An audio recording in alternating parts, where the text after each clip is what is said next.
This week on the SA Rugby Oak podcast. Is this the worst World Cup we've ever seen? For the pool stages alone, we've not got to the next bit, but for the pool stage alone, not good enough. There are positives. I'm being an arsehole. There were definite positives. Kicking, lovely. Our rush defense has been our biggest Achilles heel today. We were rushing and then gaps in the market. Welcome to the SA Rugby Oak podcast with me, Matt, the SA Rugby Oak, and the man himself, Trisam George. Yes. Another week of rugby under the belt and ended off with a Boks game. So good way to end the weekend, I suppose. Yeah, a little tough on a Sunday night. Gonna have some hazy heads on Monday morning at work, but hey ho, we'll go on to the Boks game in a couple of minutes. But to start off the episode, I just want to talk a little bit about the second to last round of the World Cup. Another real pool stages of utter trash and dross, in my opinion. George, I'm just gonna straight out asking you. Is this the worst World Cup we've ever seen? For the pool stages alone, we've not got to the next bit, but for the pool stage alone, it's absolute dross.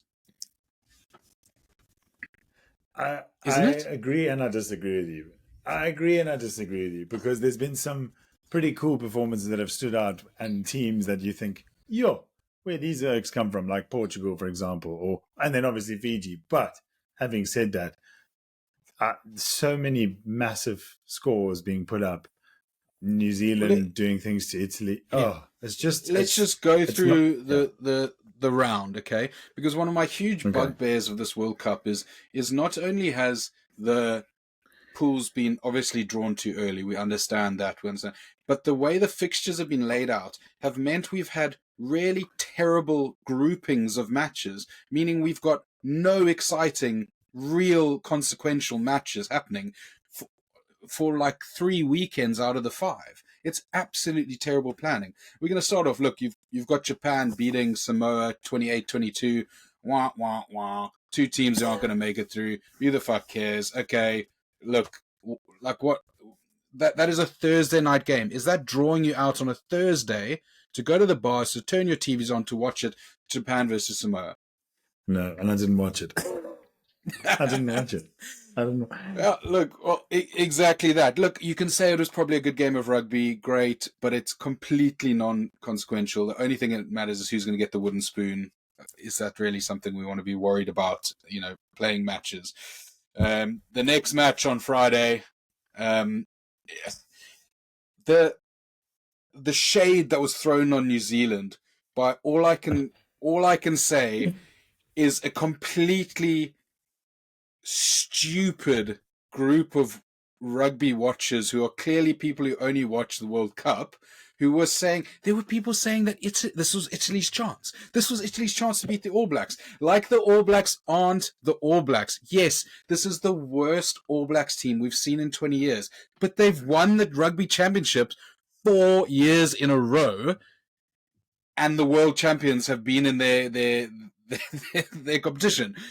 New Zealand went out, they put 96 points on the board. 96. This is it takes me back 20 years to have teams being beaten like that. World Rugby are not doing their job properly. They're not coming out, we want to grow the game, we want to make everyone better.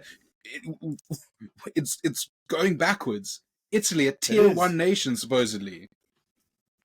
Say that in air quotes. I mean, off that and what you've just said, I think I heard, I'm not going to get the number right, but Tonga, this is like their 15th time they're playing together. It was the 18th. It was the 18th. 18th time. In how many years? Since 2019. That's horrendous. Yeah. Horrendous. Because they don't get any playing time. From my understanding, it was also COVID related, where the players were so stretched far across the globe. It's hard to get everyone back to play the games. But we're not doing something right in World Rugby, and expansion for the sake of expansion is not the right answer.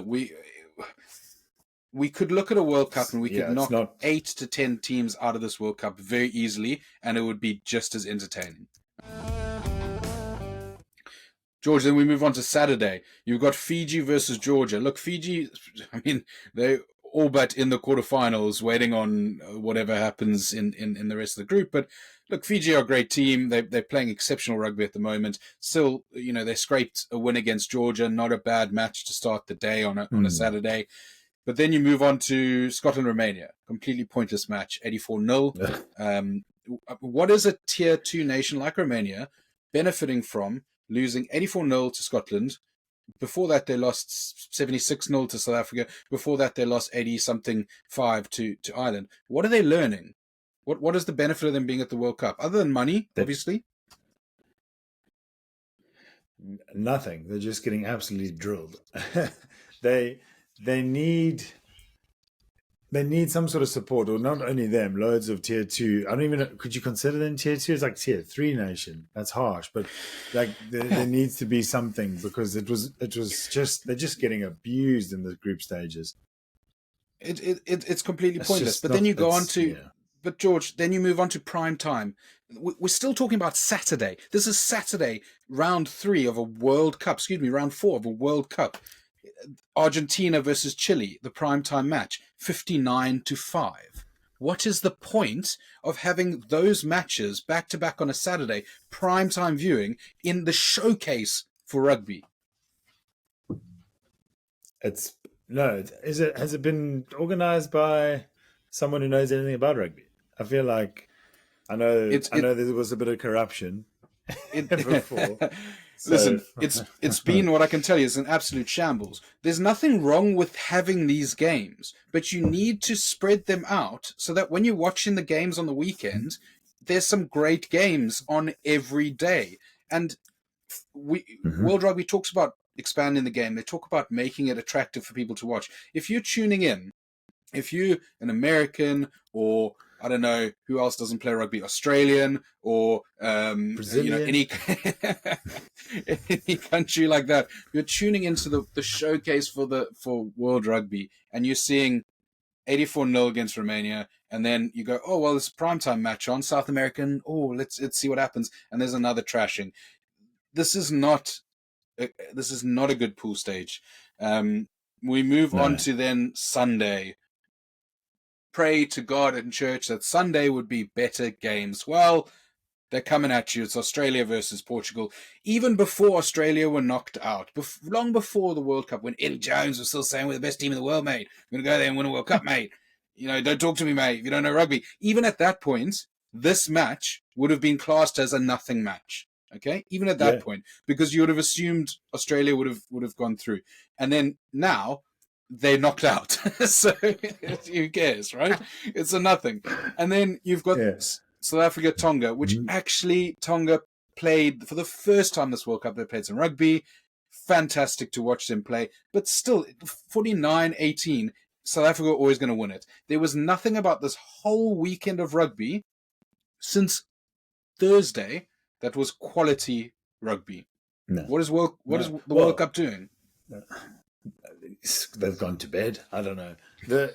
What it did do, it made people made the Irish go, ooh, New Zealand can still play rugby, because New Zealand turned up.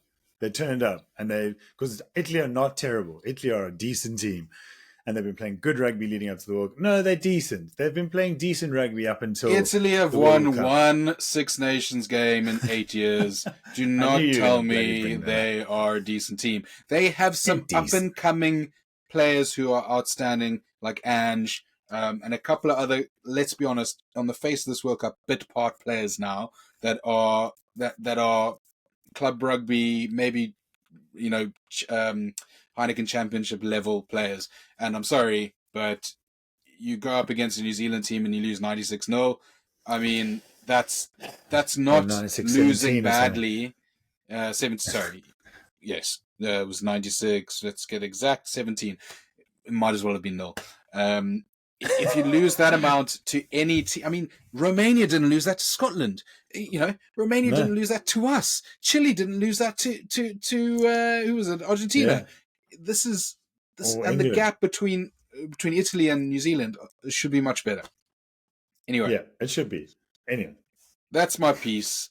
Sorry if anyone from World Rugby is watching, which they're probably not, but you guys have done a really bad job. I can remember Japan, I can remember England, I can remember all those times where the pool matches were arranged in such a way that every weekend you had a couple of really prime time matches. And let's be honest, this whole World Cup, there have been 2 matches worth watching. The opening game, New Zealand versus France, because it's the opening game with the hosts against one of the best World Cup teams of all time. Great game to watch. Didn't turn out to be the most fantastic game, but it's eyes on the TV, and someone who would have watched it would have really enjoyed that game. Not the opening ceremony. And South Africa Ireland, which was a proper arm wrestle in a different kind of way. It was a proper arm wrestle, proper old school rugby, and 2 teams just going at it. Tell me another game that deserves to be mentioned. 4 weeks. We've had 4 weeks. Tumbleweed, going like that. I can't. Absolute trash of a World Cup. And look, the knockouts are going to be fantastic, as they always are. But you win eyes on the screen in the pool stages, because people who are just getting into a sport are going to watch it when it starts. They're not going to know that in 4 weeks it's going to get better. We're killing the game. Yeah, it's been I wanted to disagree with you on this, but it has been, and the way you've laid it out now, it's just been this weekend of rugby has been nothing. This has been nothing, and you would expect someone who'd organise something like this to have a clue what they were bloody doing, and we would have some good watching. But we could. I don't want to go on about it too much, but who's hosting this World Cup? Is it Australia? Who knows? Australia or some country that doesn't care about rugby, but we'll expand it to make it better. So let's move on to what we all want to talk about. We want to talk about the Springboks game against Tonga. George, in 3 lines, tell me about the game. I can say 3 words. Not good enough. There are positives. I'm being an arsehole. There were definite positives. Kicking, lovely. 100%. And then and Marnie kicking some difficult ones. And Andre is obviously coming to the camp and put a flame up his arse, and he's thinking, I've got a kick now. Anyway, we just hang on. Let's just stop you and let's actually unpack this kicking, because all the talk has been Marnie Lebok can't kick. Springboks' Achilles heel is the kicking. Pollard's come back in. He played, 50 odd minutes? I thought he looked good for someone who'd only played 30 minutes before that. He nailed, there was definitely 100%. One kick from the corner that was great. He's our general. I love Marnie Lebok, and I think we talked about it ad nauseum last week, where Marnie brings a different flavour to the team. But now we head into the playoffs. You see a performance like that from Pollard, which wasn't perfect, but you just sighed, breathed out when he took the kicking tee. And that also took the pressure off Marnie in the last 20 minutes, who didn't feel like he was going to lose the game from his kicks, to give a couple of really good kicks. Yeah, and that you've hit the nail on the head there. I think that was exactly it. The no pressure, and the guy was slotting it like a champ. I was fist bumping. No need to fist bump a kick, but I was off my feet. I was so happy for Marnie, honestly. So happy. But the game. Hey, all credit to Tonga. They played bloody well. There were some dodgy little things there, a lot of pullbacks, and that ref didn't see. But listen, you know what? These are the arts. These are the dark arts that we. Dark arts. I'm never going to hate someone on that. Now, the offside line was something else that I might get a bit worried about if that was a general game. But I thought, apart from the constant offsides of the Tongans, I thought this is not sarcasm at all. I thought the officiating team got it spot on. Apart from that, I thought their handling of foul play reviews were fantastic. They didn't get itchy trigger finger. The Eben Etzebeth one at the end there, where the ref was actually like, "Look, it's a yellow card," and the fact that the other 3 stepped in, and the fact that he had the hubris to listen to the other three. Yeah. You know, we've heard plenty of reps before just be like, no. I've seen, no, not French. But other refs who've taken it into their own. That was a solid team performance, and I thought they looked at things, and so you should. And then they moved on. You got the technology, bloody use it. But no, I agree. I do agree with that. And I'm not saying it as a Springbok supporter, because if it happened to anyone, if it was an Irish or an English or a French, and what happened with Earburn, you would be saying the same thing. And no one can compare it to Tom Curry's thing, because it was absolutely different. No, and what the commentators kept referring to, and I missed, they referred to Evan being pushed in the frame before into it. And look, I couldn't see it because they didn't play that replay, but clearly the refs had seen enough and looked enough, and the communication with the TMO was fantastic. So I'm really happy that was the case. But how about them Tongans? How about the big, what is it, Ben Taumafua in my fantasy team? Get a little, was he? Yeah, of course he was. 150 kgs of human just smashing through. It was beautiful to watch. It was beautiful to watch. Man. My wife turned and looked at me and she said, apparently he's 151 kilos. I said, yeah. He's an ex-All Black. This guy's going to score me a try in fantasy. And he did. I mean, there was a moment there for those. I mean, when Tonga were giving us awesome pressure, like it was just great. It was actually a really good, this is going to sound really shit towards Tonga, but it was a really good training exercise for us because that was real pressure that those guys had to withstand. And it was really pounding after pounding after pounding. And big guys. It was give the ball to Ben. Give the ball to Ben.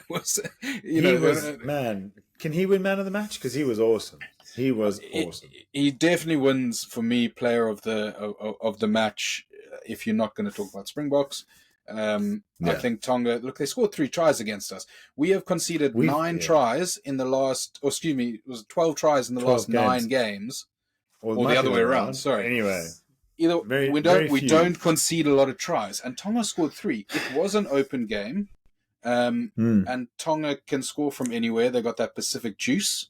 But yeah, I thought they played outstandingly well, the Tongans. They did, and I think one of the commentators said it because obviously their first game was against Ireland, which is not an easy one. Ireland put on an A team, and they got smashed. But then they've gotten better through game after game. Again, there've been points that, if you look at the score, you think, oh, well, that's a drubbing.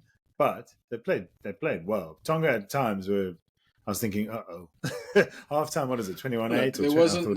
There was not a point in that game where I didn't think that we had the quality to win that game well. You look at the scoreboard, we did win that game well. But, geez, they asked us a lot of questions, and we got very close to experiencing what they did the last time and the only time we faced Tonga in 2007. 16 years ago. Where we put out a second team in 2007 and listen, we were one play away from losing that match. I think it ended up 30-25.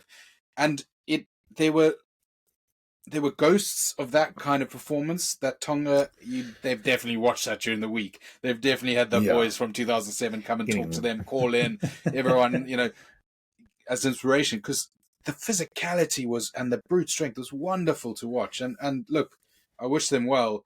They've obviously not had a World Cup that they're going to want to write home about. I'm not sure. Have they played Romania? I don't think they have. I'm sure they'll get their win there. I watched that. Yeah, they should easily get the win there. They are a big bunch of guys, and they did a thing where they got in a couple players who've been like Pietau, Fekitoa. I mean, Israel Flower didn't make it due to injury.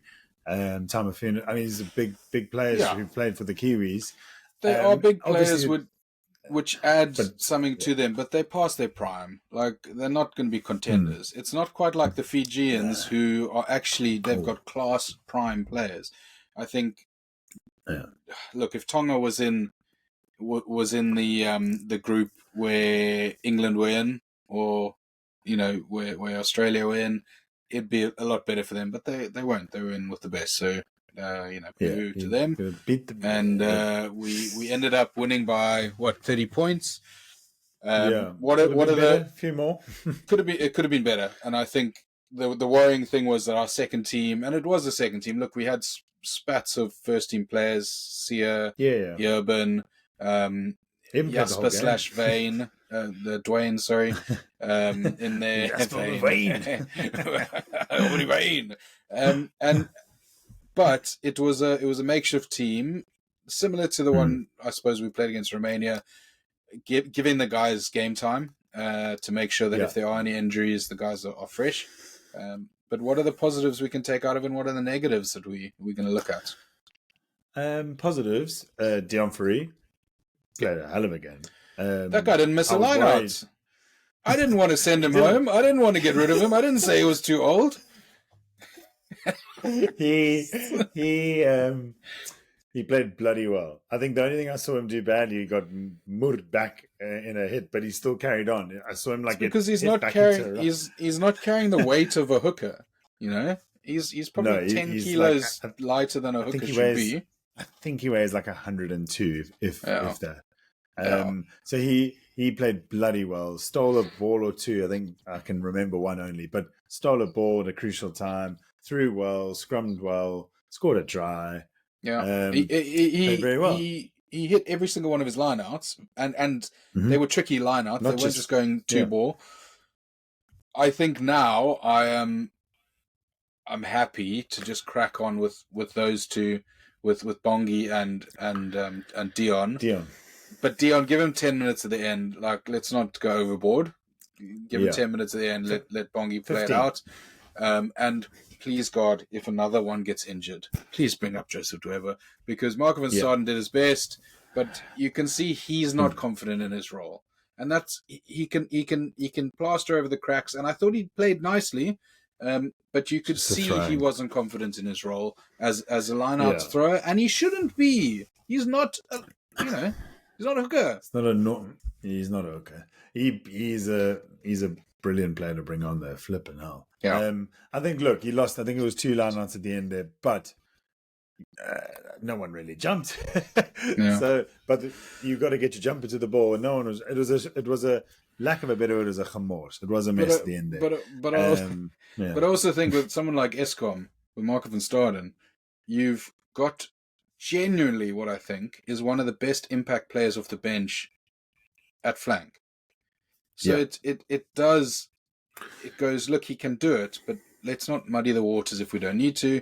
We've got 2 guys now. He would still be on the bench in our first team, in my opinion. But don't put him in a position he doesn't need to be in. We can keep, and he can scrum at hooker because he's a unit. The guy's neck is as thick as my laptop, I think. So he can scrum at hooker if we were shortchanged. But I agree with you there.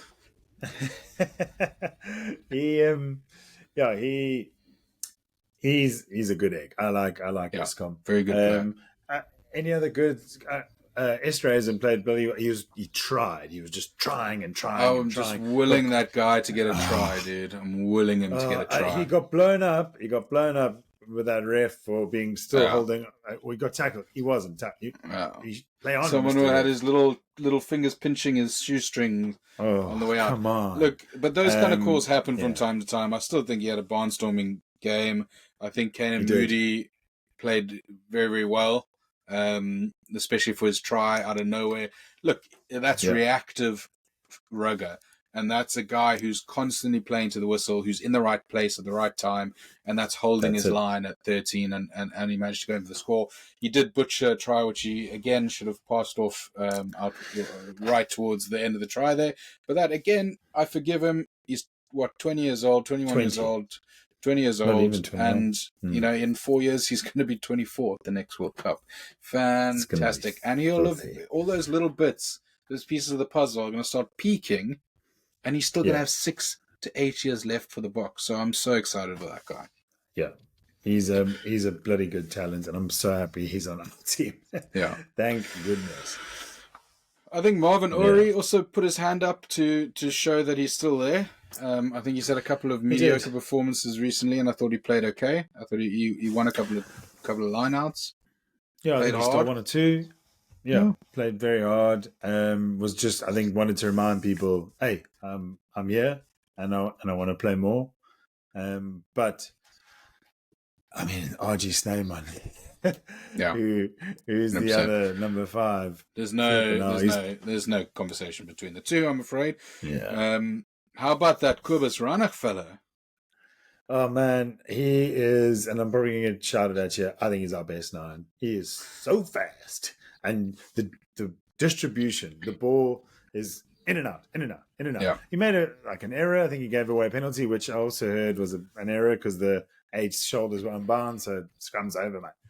Ball's out. Yeah, but also that was a 50-50 go for it. If you get it, great. If you don't, it doesn't really affect us too much, you know? Yeah, he's awesome. He's electric, and that try in the beginning, just thinking fast, I'm going to score because they're expecting us to kick it to the corner. Everyone, I wasn't even watching. I was expecting him to score a hat-trick after that.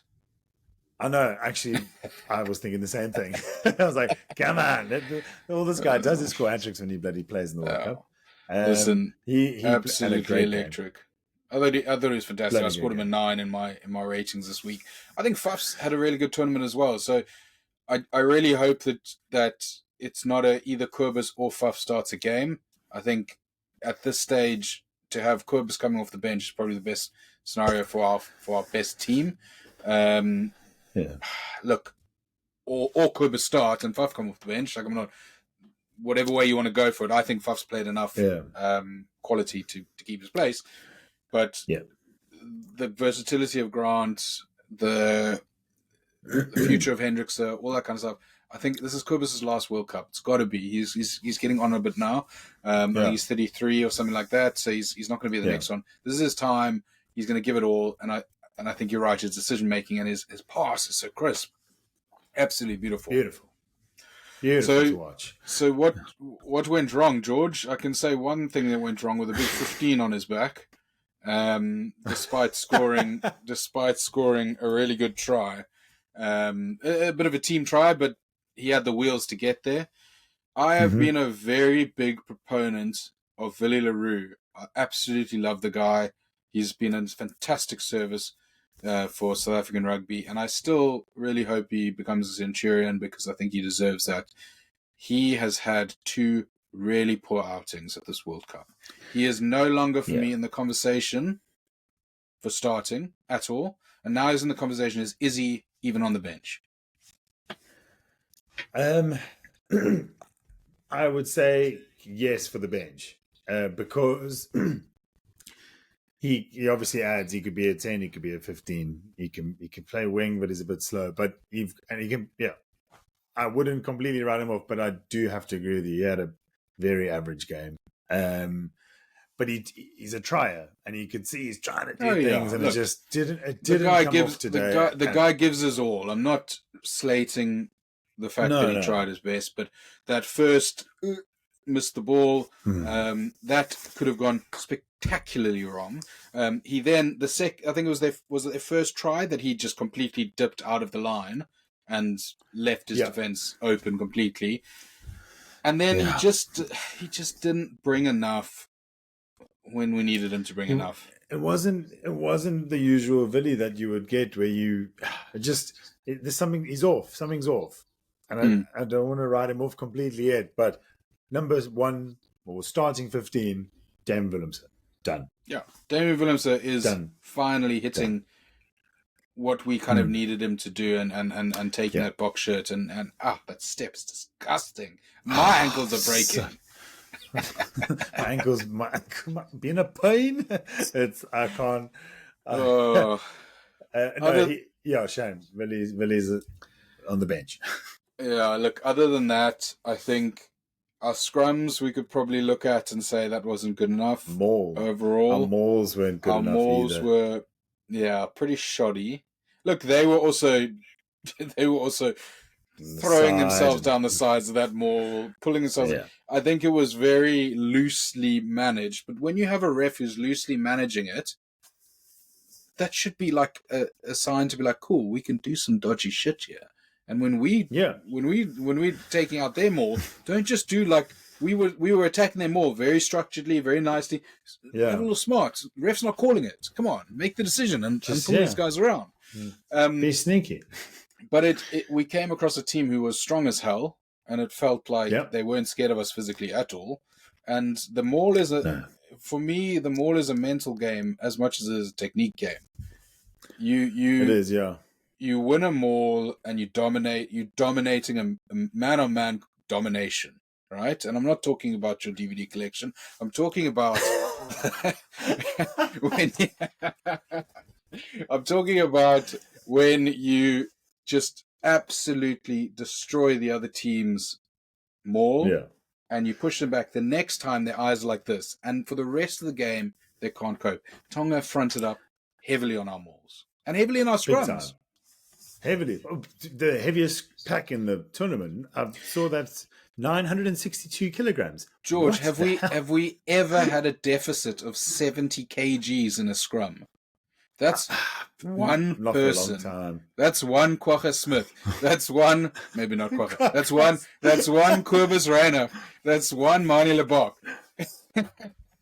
that they had more than us. Massive. That's crazy. I thought, obviously, we're a big bunch of guys, the Springboks, but mother of everything that is holy. But they had technique, and that comes from Ben Taufuma.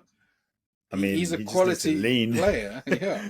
But that's lean. You can be the biggest pack in the world, but if you haven't got the technique, you're not going to do anything.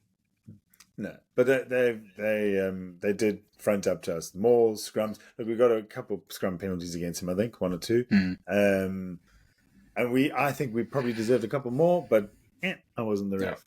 They also won a couple of scrum penalties against us, which I thought was a bit odd when we were dominating, and apparently we were then turning them after dominating them. But you can only play what the ref whistles, and I think, listen, hats off to Tonga on every time. The next bit that I'm worried about is that rush defense. And defense is a culture. We know it's a culture. We also know that it's practice. And 1 or 2 injuries in that back line, and that defense suffers. We've got a bit part back line today with who's not. Look, Kanan Moody, he's still a rookie at 13. We've got Esther Hazen, who's playing very, very well, but isn't always in the team. We've now thrown Pollard in there. That's new. That defensive line, Grant Williams, who I thought played very well as well. All these players and then Jesse Creel on the wing. I can keep on going. You know, when Mapimps got knocked out. But defense is about playing a structure together over and over again. And I think if that was our first team, the rush defense would have worked. I think we need to come up with another option for when we start making slight changes, because there were some fucking holes at on either side of the ground, and Tonga exploited it. And a better team would have, and a New Zealand would have scored on all of those opportunities. Yeah, 100%. I think I was texting in the group. I was saying our rush defense has been our biggest Achilles heel today. We were rushing and then gaps in the market. And you've explained it well there. It could be a mixture of things with team dynamics and keep the chopping and changing, and it just didn't 100% work today. It worked at times, yes, but it wasn't. Yeah, it wasn't great. We can take some positives from the game, but we need to strap it in now because it's playoffs time now. We need to. It is, George, and there's one more week of pool rugby. Thank the Lord. One more week of this dross. But there is one big game happening next week. The only big game that means anything, which is Ireland, Scotland. South Africa have got a nice 2-week break now. We can rest, we can recover, we can really start cracking on and working. As long as we get through, we've done everything we can do. We now are top of the group for now with 15 points. Let's get our calculators out because there's a little bit of kind of things we need to go through here. We've got plus 117 points, okay? That's our points difference. We have Ireland on 14 points because they didn't get the bonus point against us on plus 222. Sorry, 122. And then we've got Scotland who have got 10 points who are on plus 97. Now, for clarity, my understanding is that if it is a drawn score between Scotland and South Africa to take the second place berth, it doesn't go down to points difference because South Africa beat Scotland. So before it goes to points difference, it's automatically head to head. Okay? So if we're both on 15, we go through. Okay? So let's clear that up. However, if all 3 teams are on 15, or if we're both on 15, it'll be for the top of the group, really, on who gets it, right? If all teams end up on 15, so if Ireland loses with the bonus point, if Scotland wins with the bonus points, right, and everyone ends on the same points, everyone's beaten each other. So there's no who beat head to head, right? Because it would just go around in circles, like that picture of the Spider-Mans, like that, with all the Spider-Mans. Yeah. So we are currently 20 points ahead of Scotland. Not a lot. We needed more. So yeah, look, we did need more. The chances of Scotland, I mean, kick us out of the pool stages now if Scotland beat Ireland by 20 points. I said to... Because remember, they still have to win. They still have to win it, right? They need to win. They need to win. And Ireland are not going to give it up easy because they want this record. But I said to my partner, I was like, I'll do anything. Like, what do you want? Because she was saying, oh, no, Scotland can still make it. And I was like, what do you want me to do? She threatened me running down the street in just my Boks jersey and no Oni. I don't want to get arrested. But I almost took the bet because I was like, do you know what? There's no chance, but I don't want to get arrested. It could happen. It's not inconceivable that Scotland win that game. I think what is inconceivable is that they score 4 tries in doing so, or score more than 20 points than Ireland. All right, even if they score 4 tries, it's not going to be a game where they beat Ireland by 20 points. Please. No. And if they do, look. If they do, we're going home. I'm never going to talk about it again. Whatever. We're done. We're done. Then we deserve to go home if we can't progress.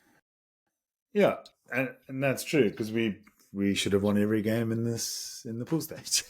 We should have. Well, that's it. So it's going to be it's a good one. Like you said, it's the only good game to watch next week. So I'm going to be fixed to that one. Stressed because I was stressed watching them bloody play Romania, thinking, they're racking up the points here, and they did. Fair play to them. And I had Darcy Graham in fantasy as captain. Oh, you son of a gun!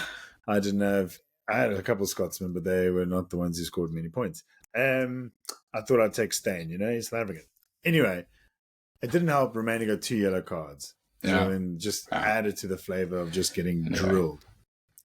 It is what it is, as they say. George, it's been fantastic to talk to you on the Sunday night after the game. It feels very late to do so. Emotions have been full.